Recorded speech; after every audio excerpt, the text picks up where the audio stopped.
Welcome to Solidarity for Solutions, the podcast by Africans for the Horn of Africa Initiative. I'm your host, Bridget Musungu. Africans for the Horn of Africa Initiative is a coalition of civil society organizations committed to working collectively on the crisis in the Horn. The initiative is led by 4 Pan-African organizations: Atrocities Watch Africa, Pan-African Lawyers Union, African Leadership Center, and the International Refugee Rights Initiative. In this episode, I will be speaking to Patrick Goddy, and our topic for discussion is South Sudan's postponed elections, reflections, and path forward. Patrick Goddy is the youth representative at the reconstituted Joint Monitoring and Evaluation Commission. He's an activist, researcher, policy analyst, and practitioner specializing in youth, peace, and security, governance, and human rights, with a focus on influencing responsive policymaking in South Sudan and in Africa. Thank you so much. So, Patrick, I will give a brief introduction on the South Sudan situation, and we can continue with our conversation. Okay. So, South Sudan has postponed its scheduled election, initially set for December 2024 to 2026. This makes it 2 years. And the government cited a lack of preparedness and opportunity to implement provisions in the Revitalised Agreement on the resolution of the conflict in South Sudan. So this delay is seen by some as a delay in democratic process that has cast uncertainty over the democratic transition, posing risk in both peace and stability. But for some, this is seen as a way to advance a democratic process with a full realization of democracy. The international community, on the other hand, has voiced increasing frustration with South Sudan's political leadership as the long-standing feud between Salva Kiir and Vice President Riek Machar. And they see this as a hindrance to the progress made towards elections. But one mechanism that has been ongoing has been the Tumaini Peace Initiative that was launched in Nairobi, Kenya in May 2024. And this initiative has successfully brought together various factions of the government, leading to the signing of 8 protocols that address critical issues like security sector reform, justice sector reform, transitional justice and accountability, access to humanitarian aid, and many others. But despite this election postponement, it remains uncertain if the necessary conditions will be met by December 2026. So it's seen as being critical that the revitalized transitional government of national unity, established to restore hope and peace, stability and prosperity, takes a decisive step to set South Sudan in a sustainable path towards democratic transition, to end this repeated cycle of election delays. So, Patrick, how did we get here? Thank you, Bridget, and the Africans for the Horn for inviting me to this important discussion. I think you have made a very good overview about the political situation in South Sudan. And for me, why we are here today does not come as a surprise. Already the extension that we have seen from September of the electoral process by 24 months is not new. This is something that had already happened in 2022. And even before then, we had already seen a pattern of extension of the transitional period under the Revitalized Agreement on the Resolution of Conflict in South Sudan. Mm-hmm. We saw 2 extensions during the pre-transitional period, and then now we have also had another 2 extensions during the transitional period. So that makes 4 extensions within the last 6 years. Mm-hmm. If you ask me, the conditions or the factors which were argued to allow for an extension the same ones that were also tabled in 2022. And these has things to do with lack of preparedness by the electoral institutions. The National Election Commission has not been able to undertake critical activities, including voter registration. It has not been able to delineate constituencies. And also, when you look at the security aspect, it should be recalled that the current government is a composition of different warring parties who were in violent conflict from 2013 to 2018. And many of these parties also had military wings, and therefore the agreement had provided for security arrangements which will culminate into the unification of these many forces to form the National Army of South Sudan. Mm. But again, this was not done in a timely manner. In fact, to date, we have only seen only the first phase of the security arrangements implemented. That is the training of about 53,000 soldiers who are now called the Necessary Unified Force. Of that, I think about 7 battalions have been deployed.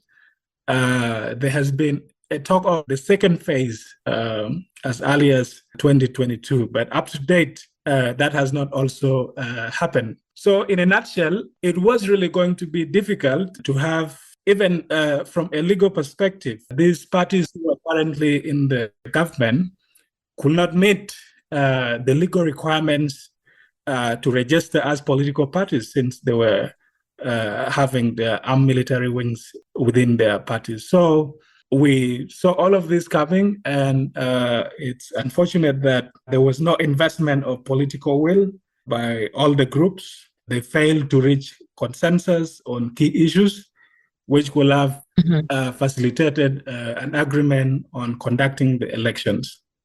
Thank you for that background. My next question would be, what are the implications of the postponement likely to be on peace and security in South Sudan, and in the lives of ordinary South Sudanese people?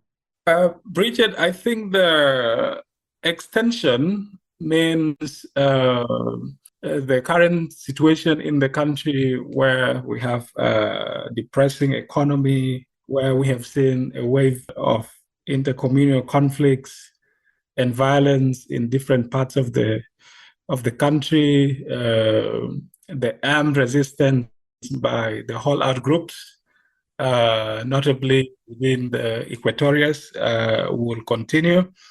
We'll also see diminished access to livelihoods by South Sudanese. Already there is a humanitarian situation that has been compounded by the conflict in the Sudan. Also, we are having climate change related issues like the flooding in most parts of the country. So when you impose all of this into a fragile political context, then you can imagine what it means. It means it will exacerbate all these issues. But I think importantly, it also means a delay in returning the sovereignty, the power to the people, because since independence, we have been in perpetual transitional arrangements, which have all promised to hold elections so that citizens are able to exercise their right to vote for leaders who they believe can rescue the country from all these issues that are affecting us. In fact, there was a public survey that was conducted last year, and overwhelmingly people want to vote in 2024. So what that means is that that right is not going to be exercised. But importantly, I was talking about the humanitarian situation in the country, the access to livelihood. the continued armed resistance within the Equatorials by groups who continue to contest the current government in Juba will continue. And obviously that means that citizens living within those areas will be exposed to insecurity. We have already seen incidents within Central Equatoria in the last few weeks. We have also seen that the movement of people within the region has also been complicated. So all of this will be exacerbated because you get a feeling from the other groups who are not part of the current agreement arguing out that the continued extension has closed the space for political participation by other groups. Because what the agreement has done is it has only restricted it to those who are signatories. And I think this only undermines democratic development in the country, and it only gives further incentives for political groups to consider military intervention for them to gain the recognition that they could be part of the political processes in their country. I guess we're highlighting the nexus between democracy, justice, the humanitarian situations, and how life is experienced in the current South Sudan and an aspiration to a peaceful South Sudan.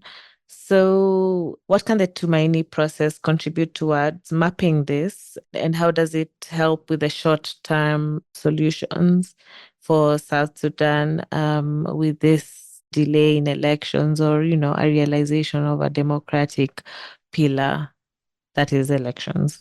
Firstly, I think before I even address how the Tumaini could respond to the current situation, it's important to reflect on the extensions themselves, especially the last one that happened in September.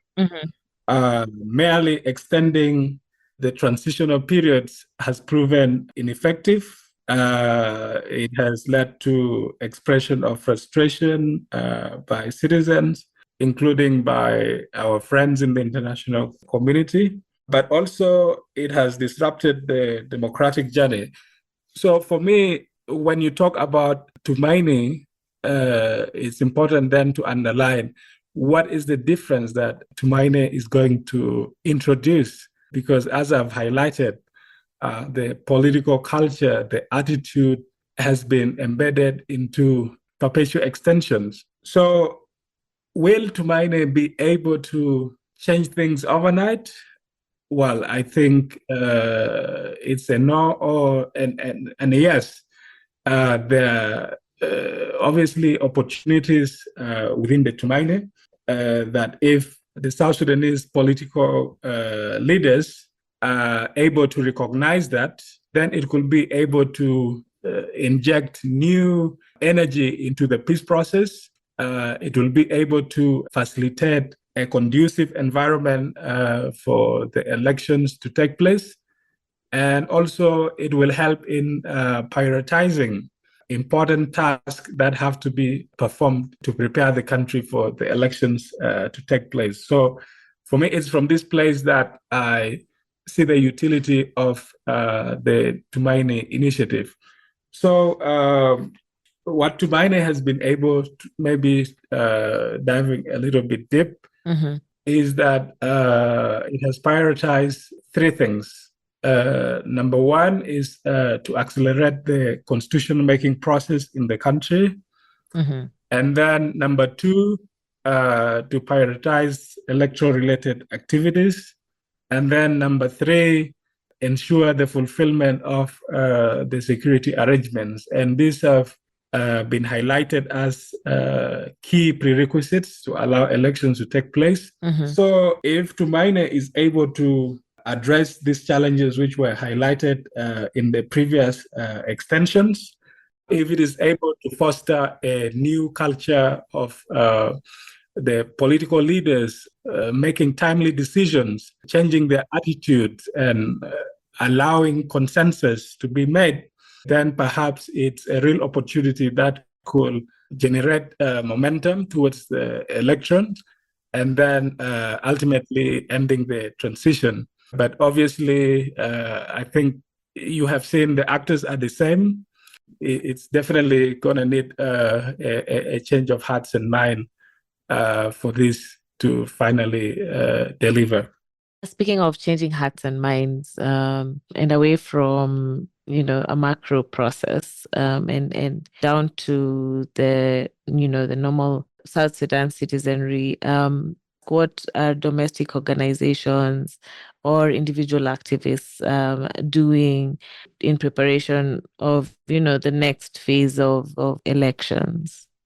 Are there any initiatives that you've seen that are encouraging, or any individuals or young people who are coming out to sort of want to forge the path for a more democratic process when it comes to election? Bridget, South Sudanese, especially when you look at the young people, you look at the women, they have been heavily invested on the constitution making process. Our elections premise on a new constitution. So with the increased participation of women and young people in this constitutional process, I think it is increasing the awareness among the citizenry to take an active role in defining how the new constitution will look like, inputting issues which they feel strongly about in the constitution. But also, I think this increases the civic awareness among these important segments of our population. Already, what we have seen is many groups have formed at different levels. There are those that are coordinating at the national level. There are those that are also coordinating at the state level, and there are those at the grassroots level. So all of these have to continue. They have to be supported. They have to be given the right information. They have to be given the necessary support, including to hold their meetings. But also, I think there have been issues around the restriction of freedom of speech, assembly, and association.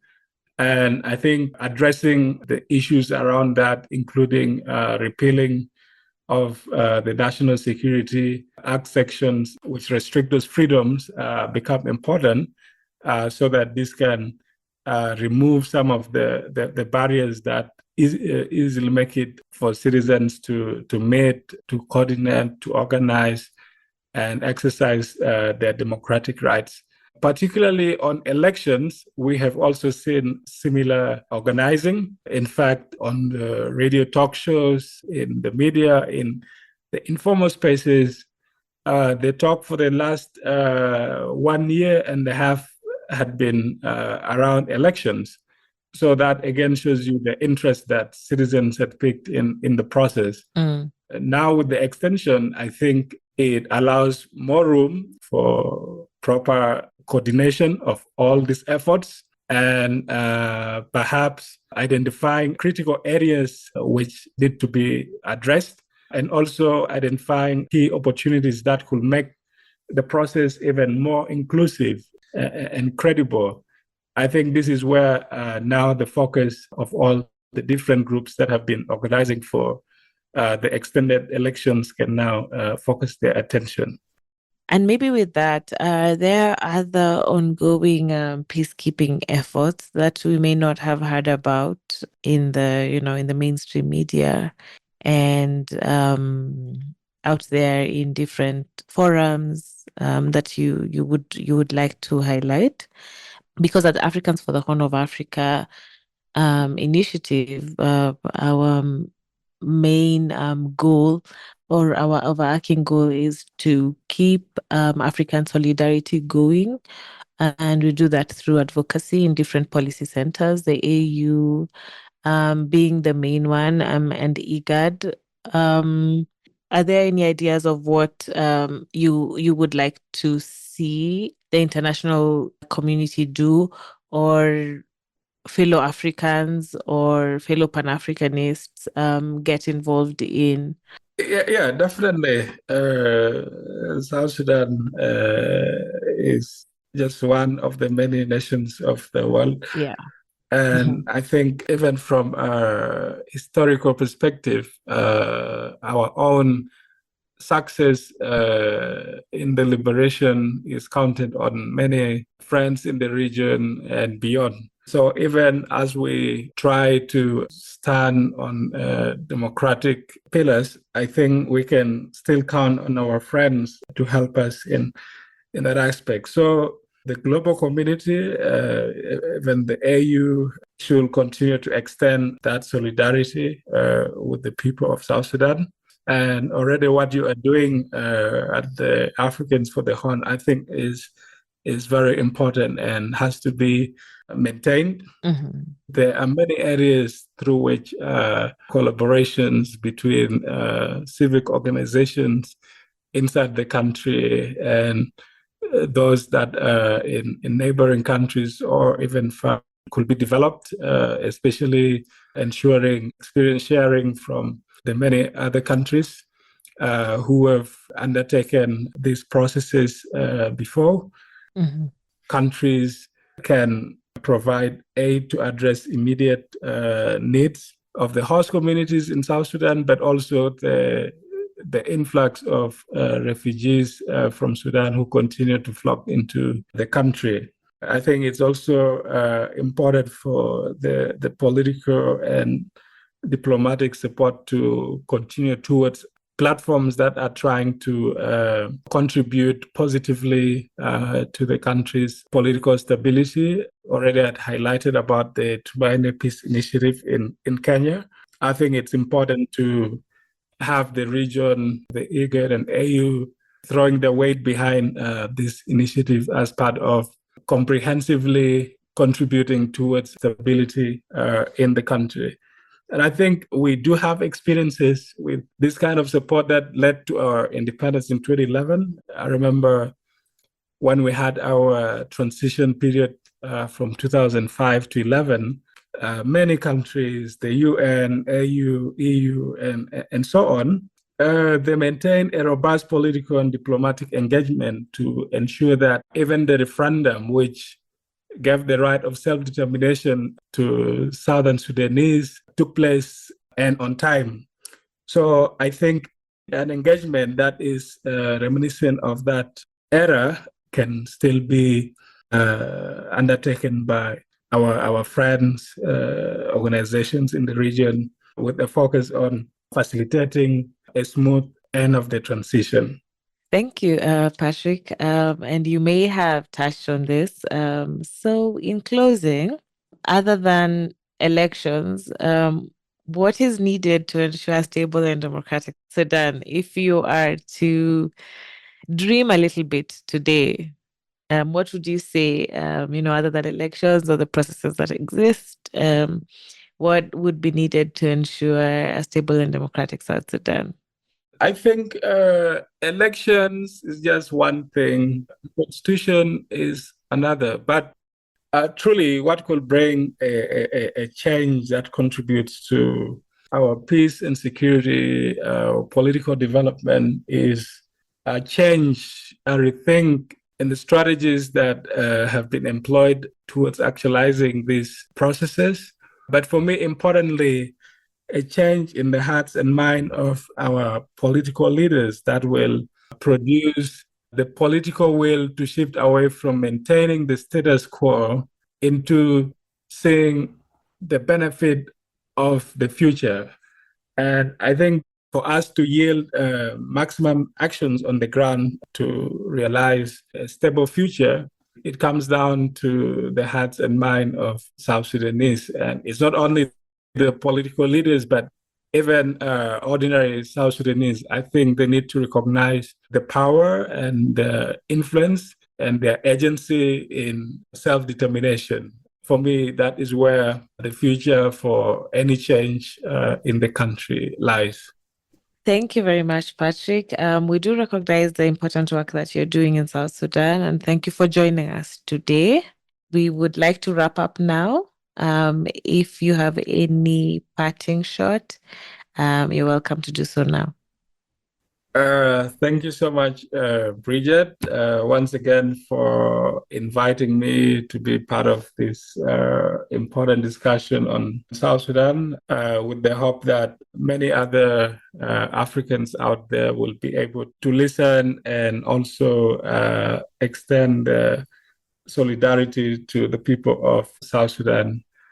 I think for me, when we're talking about South Sudan's transition, it will be important that the new extension has to have a new way of looking at things. And I think perhaps it is now important to have conversations even around whether you need an electoral process that is tied to a new constitutional process, knowing very well how a constitutional process in itself has its own life. You cannot attach a timeline.